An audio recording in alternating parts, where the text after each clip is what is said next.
Hello, Year 5 parents. Welcome to my presentation today on the secondary transfer test, which is a test your Year 5 children will sit at the beginning of Year 6 to help determine which school they go to for their secondary school. I hope you enjoy. Okay, moving up to secondary school. 2023 testing, coronavirus update. It is unlikely that testing will need to be delayed this year, but there could be changes to testing arrangements if any COVID requirements are reinstated. This presentation explains the usual processes which will be kept to wherever possible. Any changes to the process due to COVID-19 requirements will be published on the TBGS website. I'll put that link on Class Dojo. And if necessary, we will write to the parents. Included in this presentation is the application and offer processes, when to apply, how to apply, things to consider when applying, how the process works, national offer day, waiting lists and appeals, etc. And obviously information on the secondary transfer test, timeline, test dates, what the test measures, familiarisation and practice, the testing process, how it is marked, selection review, and non-qualified appeals. More information and how to contact the admissions team if you need more help. The application and offer processes, timeline, preferences, and offers. The key message is you need to apply on time. It's very, very important. The PowerPoint says, applying on time is one of the most important things a parent can do for their child. When parents make late applications, they are more likely to not get their preference and their child to be placed at a school they did not want. So it's really important to get your application in on time by midnight on the 31st of October. Very important. How to apply for a school placed online. If you live in Buckinghamshire, visit the following link, the admissions link, between the 10th of September this year and the 31st of October. If you live elsewhere, apply within your own LA's website. It's very important. If you live elsewhere, you can't just apply for us. It's different setup. And all you need is an email address. Applying online is easy. You can apply on your phone, iPad, or laptop. Make a note of which email account you use and your password. Use an email address you know you can access even if you're not at work.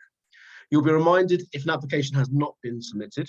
You can accept the place online and you will see the outcome of all the school preferences as well. Making an application. When you apply online, you can list up to 6 schools. You can include grammar, upper, all ability, and out-of-county schools. Put the schools in the order you prefer them. Consider the order of your preferences carefully. Include local catchment schools that you have a good chance of being offered. So at least you've got one school in the bank that you know you will get. My notes say, we'll let you know about the outcome of the secondary transfer test before submitting your preferences by the deadline of midnight. You have the option to list up to 6 schools, and we will suggest that even if you expect your child to qualify in the test, you consider including non-grammar school options. So even if you think your child will get a grammar school, consider using some non-grammar schools as well. If your child has not taken the test, or you do not expect them to be qualified for entry to grammar school, then you do not need to include grammar school preferences. No new preferences can be added for the second round, so make sure you include all the schools you want your child to be considered for in the first 2 rounds when you make your application. Make your application by the deadline. Very, very important. Think about, does your child need to sit or pass a test to be considered for a place at the school? Do you know where your child fits on the school's admission rules? So each school has got their own criteria for admissions. Where does your child sit on that? Do you need to complete a supplementary form for the school? Do you live in catchment? And you can check this on the Buckinghamshire Council website. For example, the Highcrest Academy's banding test. Parents in the Wickham area need to be aware of their rules, for example. Any schools give priority to children who are looked after or who are now adopted, but prior to being adopted were looked after. If this applies to you, check the small print and include details of the application. Some schools give priority to pupils in receipt of free school meals or those entitled to pupil premium. Many schools give priority if your child has an older sibling attending the school already. Some don't. Some schools require you to complete a supplementary form to provide extra information to help them apply to their admission rules. Check the school's website as well as the council's website. Think about, how will your child get to school? Transport is given to the nearest secondary school if over 3 miles away, or under 3 miles, but the route is an unsafe walking route. You can check on find my child's school place on Bucks CC to find your nearest school for transport purposes. All secondary schools are treated equally, grammar, upper, comprehensive and free. Paid for bus tickets can be purchased. So my notes from the council say this. It's difficult to summarise this in one slide. Basically, parents should read the school transport policy and guidance on the website. And I've put this link for this transport guidance on Class Dojo. On the website, there's a nearest school transport checker, which will give routed home to school distances using roads not in a straight line. And again, I'll put that website on Class Dojo. If you qualify for grammar school and you attend your nearest grammar school, you will only be assisted with transport if there is no nearer upper school. The offer process, step 1. Local authorities share offer information with each other. Each school preference is treated separately. Schools are not told where they are placed on the preference list by the parent. So the schools that you're applying for won't know what order you put them in. All admission authorities apply their admission rules to the children with a preference for their school, and they sort the children into ranked order. The schools tell the ranked order to their council. Grammar school preferences will only be offered to qualified pupils. So if you don't know, the secondary transfer test pass mark, as it were, is 121. So if you score 121 or above, you are entitled to a grammar school. Or if you don't get the magic mark, but you go through what's called the selection review and you are still entitled to a grammar school, then you are granted your grammar school preferences. Where a child can be offered more than one school place, the higher ranked preference school is offered. The lower preference school is declined. So the order really matters here. The vacant place created is offered to another child. Children who cannot be offered any of their preferences are then offered a place at the nearest school with vacant places remaining. My notes say each year some children are not offered any of their preferred schools and are offered a school place that is not on their list. Oh no. This usually happens because parents did not include their nearest or most local school or their catchment school amongst their preferences. These are the schools that they have the most chance of getting into.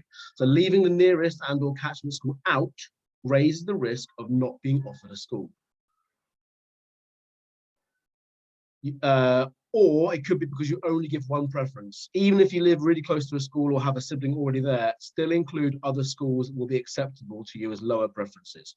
This reduces the risk of not being offered a local school. So don't just put one school down because obviously you're putting all your eggs in that one basket, which is inherently dangerous. Offer day, 1st of March 2023. Online applicants, offer emails sent on the 1st of March. You can log on and accept the school place online. If you choose to post your application, offer letters will be emailed or posted on the 1st of March. All applicants are automatically added to the waiting list for higher preferences that could not be offered, but for which the child is qualified. They can register as an appeal and you'll have 14 days to accept the offer. So for argument's sake, imagine you get your third preference, but you still want your second. You still are in line for your second, and it could be that you get your second, but you have to go to the school and see how you are on their list. And obviously, once you've accepted, then you're done. So my notes say the following.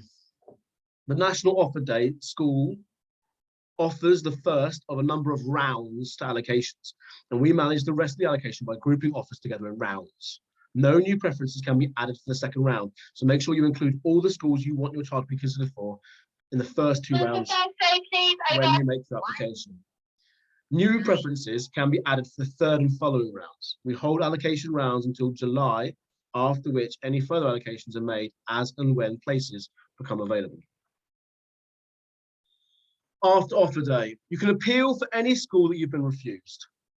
This includes your preference as a grammar school and your child has not qualified for grammar school. We'll automatically add your child to the waiting list for any school on your application above the school we have offered. So you can appeal for any place at the school that you have been refused. In all appeals, you will need to make a case for why your child should be offered a place above the school's admission number of places that they have available for year 7. More information follows on slides 35 and 36 about grammar school appeals, so contact later.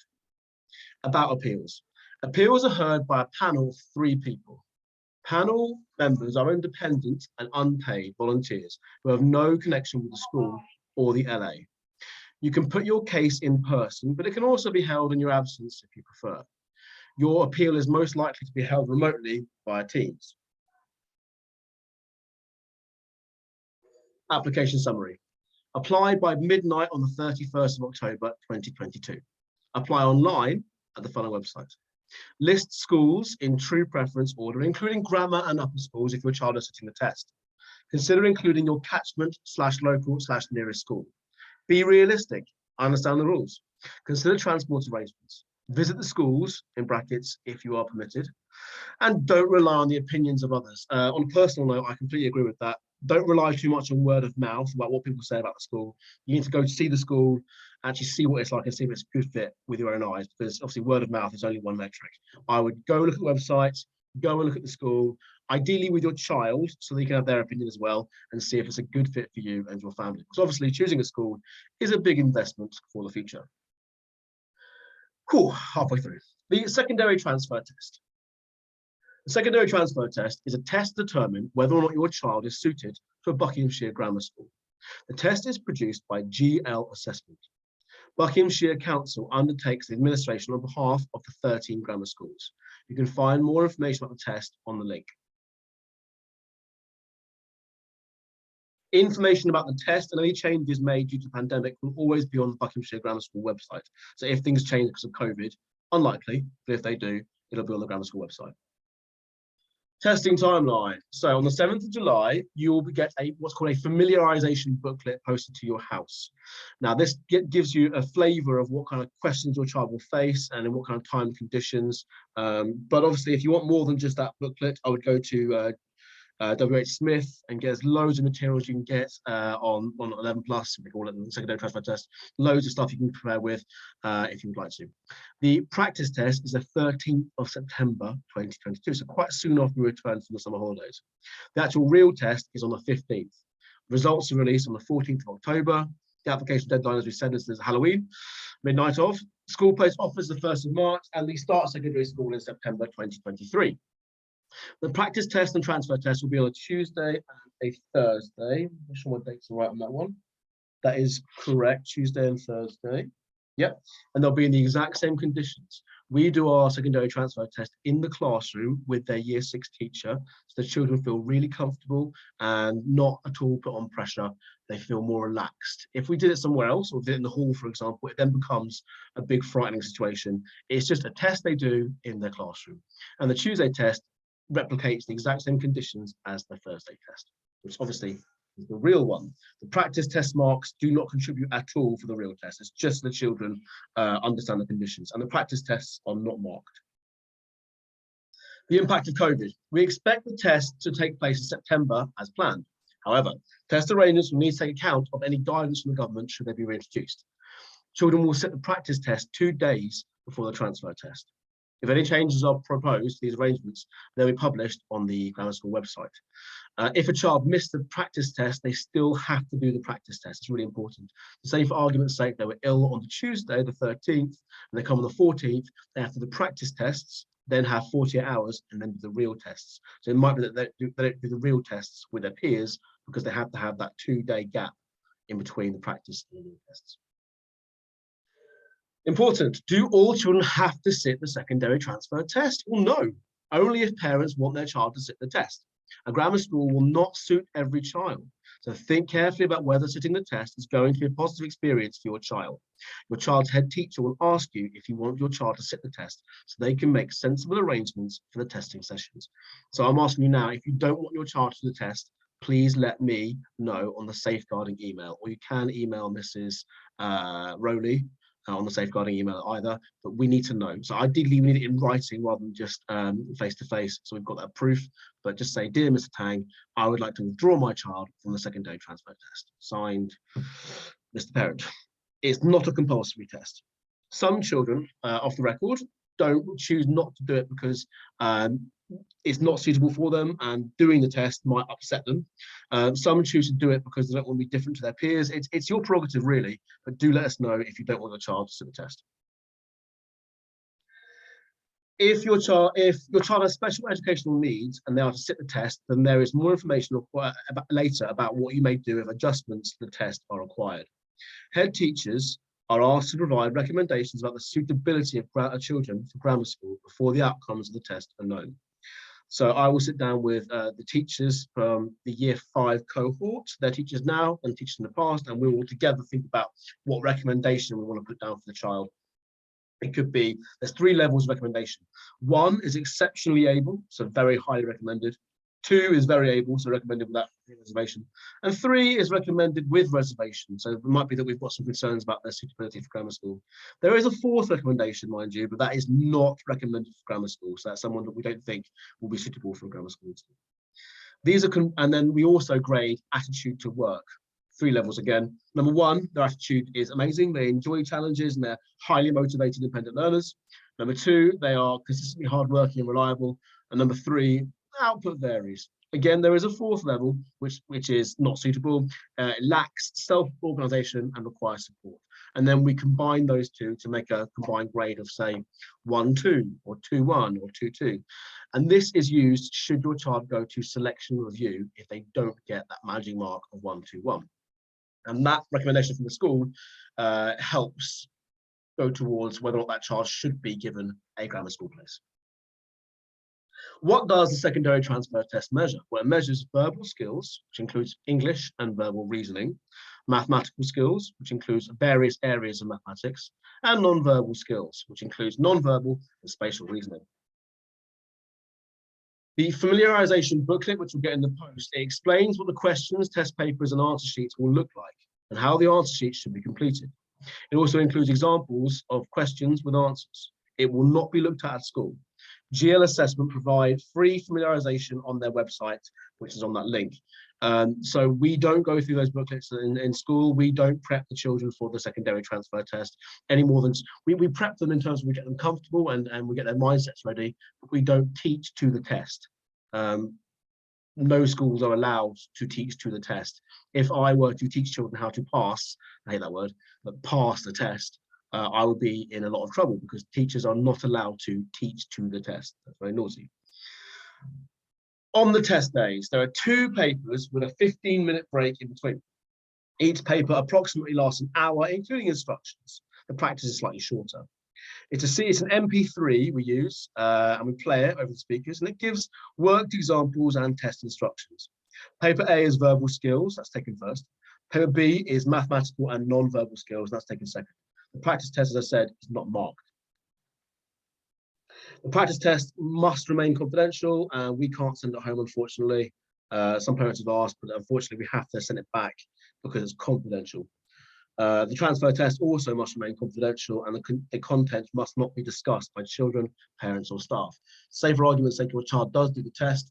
If they want to discuss it with a friend who didn't do it, obviously they are.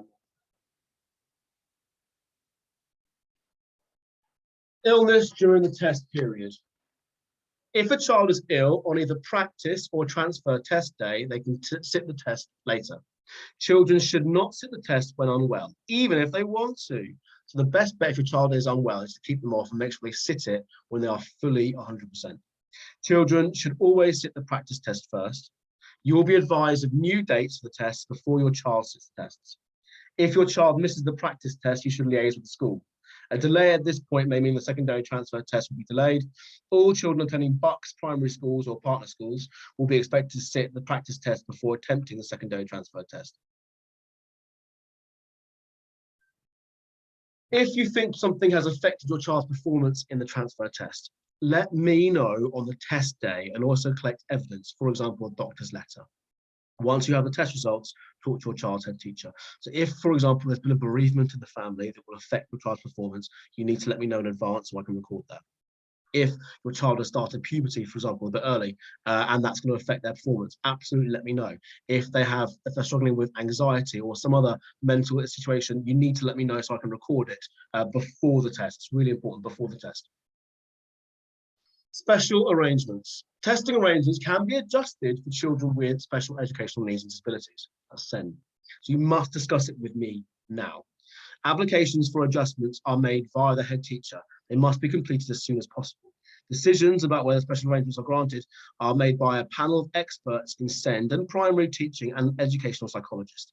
If you would like to apply for what they call access arrangements for your child, which could be extra time, a bigger test, it could be a rest break, It could be a reader, it could be a scribe. What we need to do is we need to meet and discuss the evidence we have for that application. Well, obviously, we need a bit of evidence to prove your child does need those extra accommodations. So if you would like to meet me, please email me on the safeguarding email to arrange a meeting where we can discuss how to apply and what evidence we need for your child to get either extra time or rest breaks or a different room well, our argument would be to make sure they perform at their best on the day. But like I say, we need to have evidence of them needing those special access arrangements. Coaching. Primary schools that undertake testing on behalf of the grammar schools are asked not to tutor or coach the children in their school prior to the test, over and above enabling the children to follow the national curriculum relevant for their age. So what this means is we're not allowed to teach to the test. What we can do is teach them really, really well. And by teaching good lessons and outstanding lessons, that preps them for these tests. I completely agree with that. Everything we're teaching will prepare them for the test. We can't actually coach them and teach them how to answer set questions because that is cheating. A secondary transfer test is designed to enable all children to demonstrate their academic potential without the need for excessive preparation. So if you're worried about losing your summer holidays to doing lots and lots of practice papers, please don't. It's designed so the children shouldn't have to do lots of practice papers, and it should be them on a normal day. Obviously, if you want to practice in advance, you're more than welcome to, but I wouldn't worry too much about losing every other weekend for practicing over and over again. My notes say, are tutoring and coaching required? Like I said, it's designed so that you shouldn't have to be tutored for this test. You'll get the familiarisation booklet in the post. You can get ready and think about what kind of questions there are and how to answer those questions. All children are also encouraged to prepare by taking the practice test. So they have experience of taking a test under similar conditions to the secondary transfer. You can also get loads of free familiarisation materials on the GL Assessments website, which I'll put the link on Class Dojo as well. Marking and standardisation. The completed answer sheets are machine marks. They're scanned and marked by machines. They're really firm with their pencil lines. 1 mark is given for each correct answer. Marks are not deducted for incorrect answers.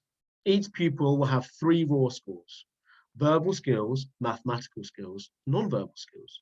Each score is standardised and weighted to produce the secondary transfer test scores, the STTS. Where am I?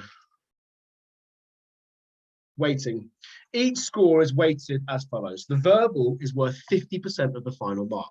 The maths is worth 25%. The non-verbal is worth 25%. The qualifying score is a minimum score of 121. Scores range between 60 and 170 approximately. What's the rationale behind the weightings of the test? Well, the secondary transfer test assesses a range of verbal, mathematical, and non-verbal skills. The verbal skills areas tested are English comprehension, English technical, and verbal reasoning.